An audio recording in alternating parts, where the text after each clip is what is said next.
Guys, I am trying out a new streaming service here. I went to log on my other one just to go live, and it didn't go live for me. So I thought, well, I'm just going to find a new streaming service.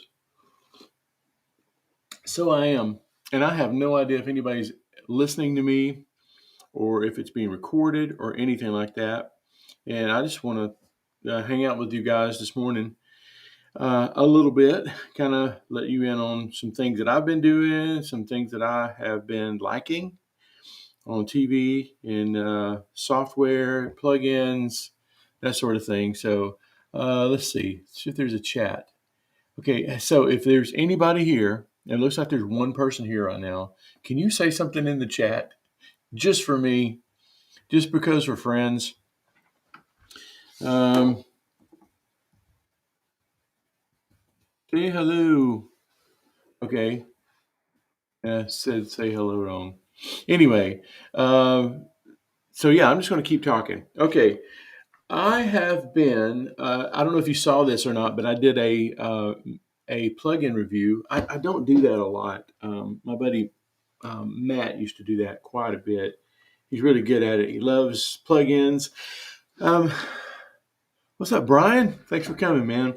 Are you watching on Facebook? I may do some tests here in a minute. This is definitely experimental for sure. Okay. So anyway, I did a plugin review yesterday, and I put it out last night because there's a Black Friday sale, and I thought you guys, if you probably already know about it because it's pretty popular these days. But it's the I can never Techavision.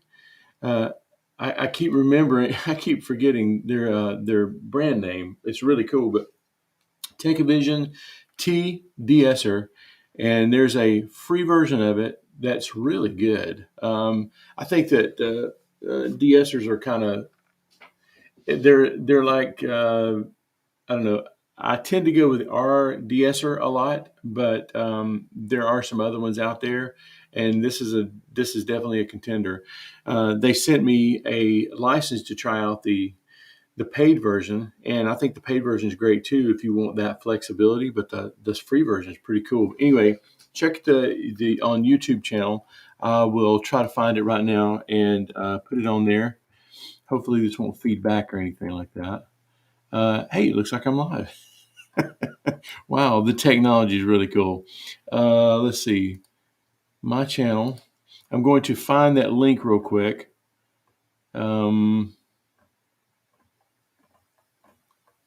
I can't find it. Oh, there it is. There it is. Okay, let me grab a link. I'm gonna put it in there.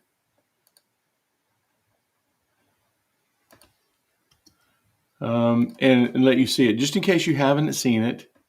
Here is the link. That's my review video.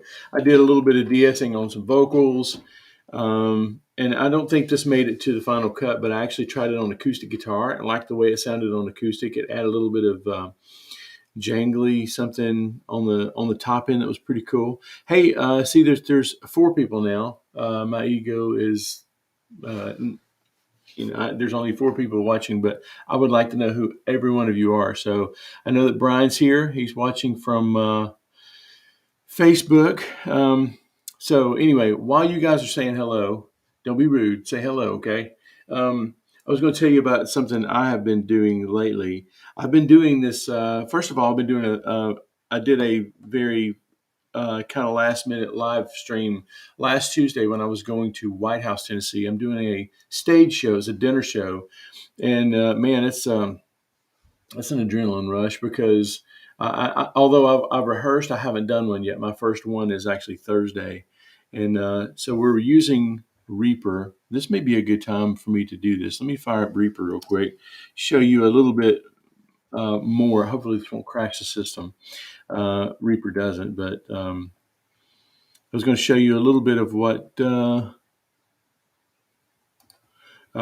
doing on this stage show, and kind of cool. I've got an Allen and Heath MU16, and we've just me and Dwayne Weems are just storing. scenes for each part of the show. Like you may have one medley that's one song, but it may have 18 different sections of song with different people doing step out lines, and it's a handful. It's definitely a handful, and it's one of those things definitely that if you're doing everything right, nobody even knows you're there. The second you mess up, everybody starts looking for the sound guy, right? Well, that's kind of a that's I don't I don't mind that really. Um, it's a good challenge, you know. So let me share my screen with you, and you guys will have to say, um, I have it share screen, start sharing screen.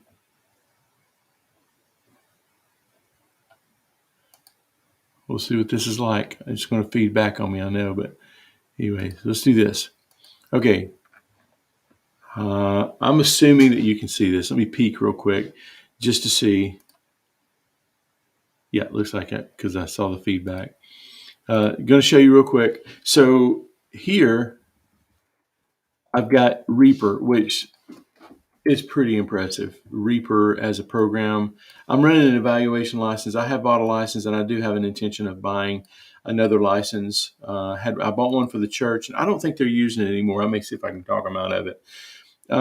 But so here's every medley that we do here. If you can see that this song here is 10 minutes, 6 seconds. And that's the opening number. And then there's little sections here that we have to fire. We have to stop and then refire it again. And then I've got a thing up here at the top, or maybe it's the bottom here, scenes. I'm going to drag it back up to the top where it should be. Get back to where you want it to belong. Been watching the Beatles documentary too, and it's really cool. Okay, so in this, if you can see it, you can't see it. I should have done a better job. But see these little gray marks here? Those are, I'm going to double click this. This is a MIDI cue, and it is a program change. You can tell that it's, I don't know why this comes up, but the value is 5, which is a scene where the whole cast is on. And then scene 6 is where the whole cast is off. And then there's 52 or 53 other scenes where someone else takes a step out line or someone speaks between songs, and sometimes a different person takes the melody or whatever. We've got these scenes programmed in certain parts of the song to where the board changes scenes and the faders move. Now you can override those faders by touching them, and we're strategically like watching where the scenes go, letting our hands up and or holding a fader so that it doesn't move. But this has worked out pretty good, I've got a brand new, or not a brand new, it's a 2-year-old MacBook Pro here, but I've got a 10-year-old MacBook Pro that we're using it, Reaper on that, and it has not even hiccuped. It is a great, stable platform. So as one of the things we haven't done that we're going to is like certain parts of these songs are softer than other. Like there's like on these big medleys, like this snow section here. It's a odd color here, but you can see that this is a little low. You could hit S to separate it, and you can actually just pull the volume up right here. It's way easy to do that sort of thing. And when I do the show on Thursday, I'll be doing some more of that. Only thing I wish I could have done is, and I don't know if I've got any Reaper guys on here, but only thing I wish I would have done now is not had such a long, because this is like 2 hours here. So if somebody needs to go, hey, I need to do this song, you got to go, oh my gosh, which section is that in? And they'll say it's in the movie section. Well, then you got to go here to the movie section, zoom in, figure out on these markers up here which one is the best, the closest thing to do to it, or you got to put a billion markers in to figure out each song. And then when you do that, you get this page and you've got all these markers and regions, and it just goes on for days. But the cool thing is that you can search for them. You can figure up all the snow, and then you can hit that and then go straight to the song.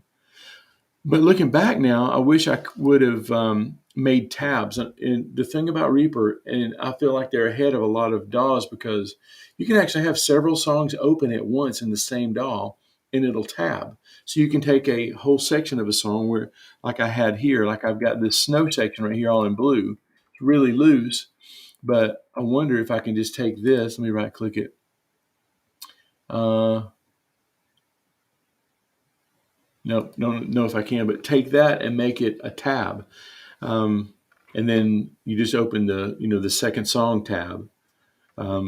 So here's another really cool thing. I'm just rambling on. I'm not seeing if anybody's commenting right now. Please ask questions if you have any. Here's one of the cool things that for some reason on this computer does not work, but has not failed on the other computer. I think there's just some kind of a tick box that I need to do. But you see this here?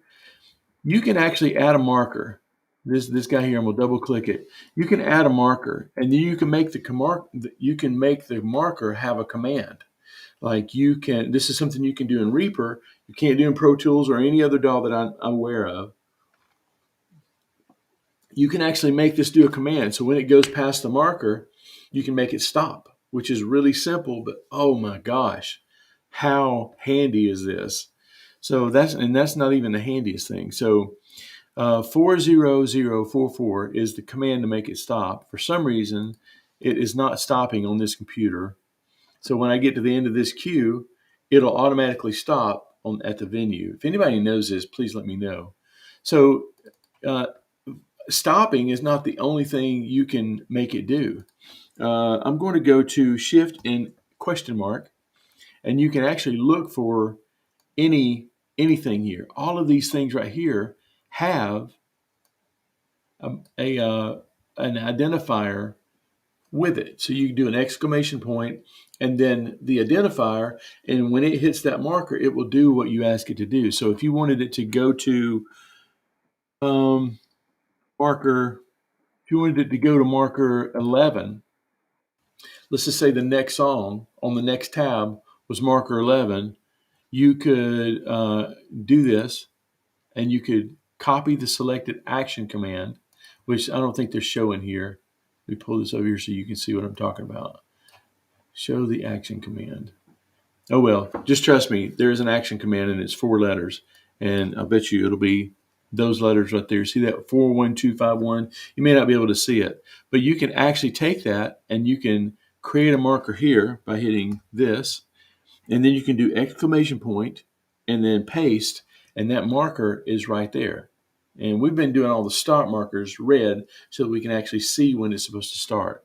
So I'm going to do this one as like, let's see, purple. How about that? So, and we hit OK. Now you see this marker 59 has that command on there. And now when I cross it, it should, it's not. And this is what I need to figure out. On this computer, it's not doing it. On the other ones, they are, which a little unnerving because if this were to go away, it would mess up some stuff on Thursday. So that is so handy. So, I mean, I can't believe that other DAWs are not doing this sort of thing. But look at all the stuff you can do. You can adjust track parameter using controller changes. You can, what if you can mute stuff? Or, let me see if you can do a program change. Oh, can't do that. But you can definitely stop,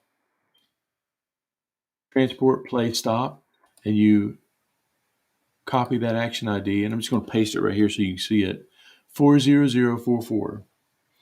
So that is so handy. And another program that I started to kind of mess with is called QLab. I've heard about QLab ever since probably about 8 or 9 years ago. It was kind of a new program. QLab is another program for Mac only, but you can make QLab do not only this, it'll play tracks, it'll fire sound effects, it will control lights, it will do all kinds of OSC, which is a kind of a protocol for recording or controlling things remotely. You can send messages over the network. If you wanted to fire another computer from this, it will do that. But I'm starting to think that this guy will probably do that too. QLab is kind of the industry standard as far as I'm seeing when it comes to musical theater. So, and I'm such a nerd. I have been I have been. I'm gonna stop sharing the screen. Go back. I have been nerding out over microphone placement, things like that. So anyway, hey, I got some people on here. Hey, Danny, did you find the plugins for everyone? I I don't know which plugins. I'm assuming you're talking about something on the website that I haven't seen yet on the membership site. I will look for it. Um, so the plugins. If you're talking about the ones that you did a few months ago, yes, I did post those. So anyway, let's see. Okay, if you want to clarify that, Danny, I'll be glad to answer it. So Brian, where are you from? You don't have to come on. You can just comment there. I know Danny's in Europe. Netherlands, is it, Danny? Anyway, okay, so I have been a little bit obsessed. Change of subjects now. I've been a little bit obsessed lately with this on show on Disney Plus with the Beatles. It's a documentary. Um, oh, okay, gotcha. Blue Lab on the sidebar.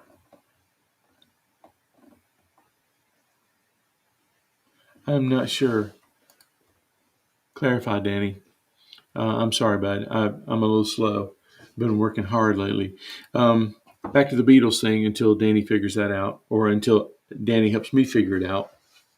Um, so it's a documentary of in 1969, like January 1st, 1969. These guys haven't recorded anything or performed live in like 5 months, and it's actual footage of them like in this TV studio. They're planning on doing a TV special. Um, Danny, I have not seen a WeTransfer, but I will look for it. And I'll put it up for the members. Um, so they're in a TV studio and they are getting ready for a TV special. George Harrison leaves the band during that time and then comes back a few days later. I'm only in like the eighth day, ninth day, or something like that. Anyway, they kind of scrapped that idea. They moved to, I think, London, where Glenn Johns. I mean, call me silly or whatever. I didn't realize Glenn Johns was the guy who recorded the Beatles. I thought it was just Sir. Um, Sorry, my memory. The guy that I thought that was the engineer was actually the producer. Anyway, I didn't realize Glenn Johns was there, and also Alan Parsons was the tape operator.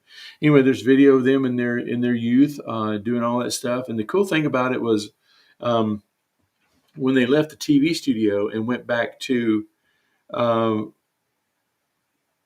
when they went back to the studio, they were having to like rig these 4-track and 8-track recorders together to make a record. So the Get Back record is the one that they're doing on this thing, and it's really, oh my gosh, when you see the flow um, that John Lennon and Paul McCartney had when they were writing songs, it's really pretty amazing, and it makes you kind of like, it was kind of cool as a songwriter. You watch it and go, wow, they weren't like married to any ideas. They just like shooting stuff out there. Like, they were running through names that they were going to call people in the songs.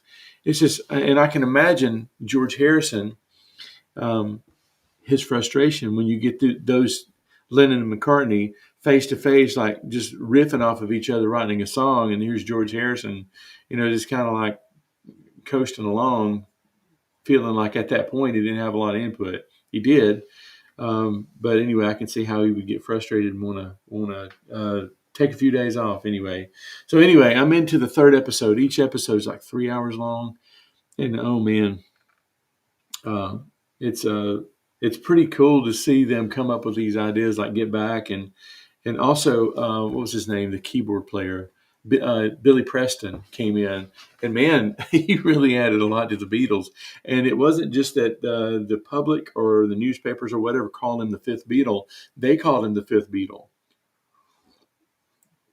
And he really did kind of open up their creativity a lot. Some of the stuff he added on the roads, and I've always loved to hear Billy Preston play B3. I knew he could play other keyboards, but I didn't realize that he was doing all that stuff to help them along with the their writing creativity. And by the way, they were like in a studio writing songs as they went.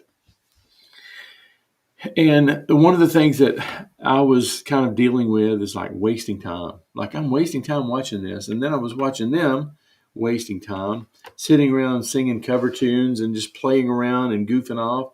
And I remember of this, I think it was, I forget whose quote this was. And if you know this quote, let me know who it is. But creativity is the product of time wasted. That's one of the things I thought about. It's like, if you have money to waste a lot of time, you can be creative.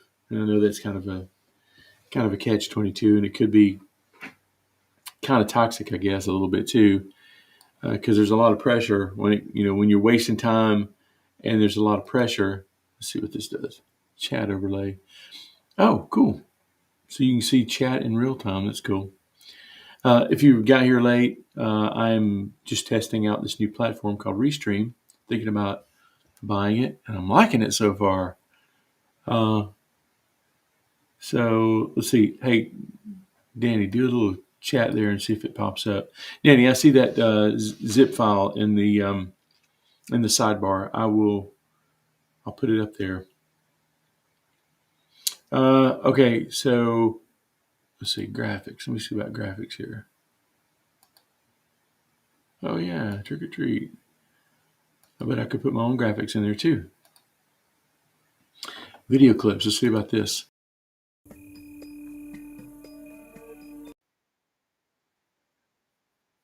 Anyway, so I am mainly just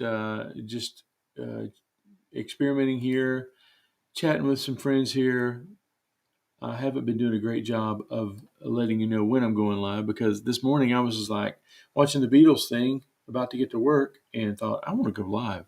Then I couldn't go live, and then I thought I would share another thing. So share another way, or try to find another way. But anyway, okay. So I'm going to go ahead and cut this short. But anyway, just want to tell you about my Reaper, Restream, and the Beatles that I've been doing, and my coffee that got a little cold as I was trying to go live.